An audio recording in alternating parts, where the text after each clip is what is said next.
again the pictures, the live pictures from Houston in Texas, where that private funeral for George Floyd is about to take place in the next few minutes.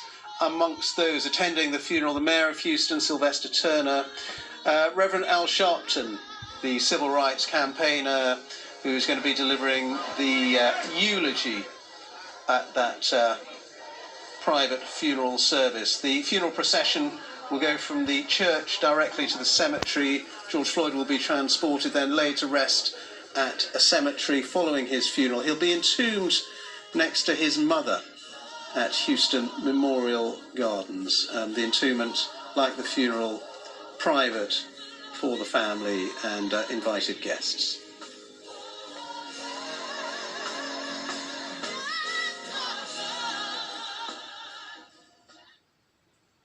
So that funeral service just about to get underway in Houston, Texas. Also just about to get underway in the next 2 or 3 minutes is the daily coronavirus briefing in Downing Street. Let's go to our political correspondent, Nick Eardley. And Nick, of course, I'm sure there'll be a lot of questions about schools because an about turn by the government on that. Yeah, absolutely, Ben. Something that some schools have been warning about for some time. That all primary pupils won't now be going back before summer as the government had intended. For England, the Education Secretary saying that's just not going to be possible just now.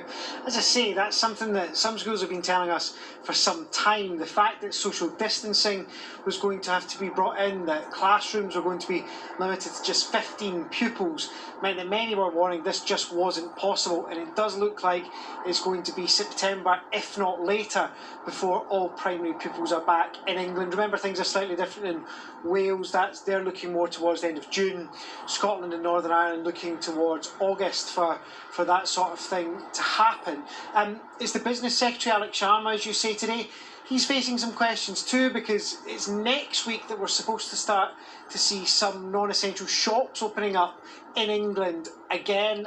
We know that businesses have been getting a lot of guidance on that from the government, but ministers haven't been talking about it all that much in recent days, so I wouldn't be surprised if they're asked about that as well. Really interesting that the Chief Executive of the Health and Safety Executive is going to be at the press conference today as well, which maybe suggests that the government feels it's still got some reassuring to do to all of us. After that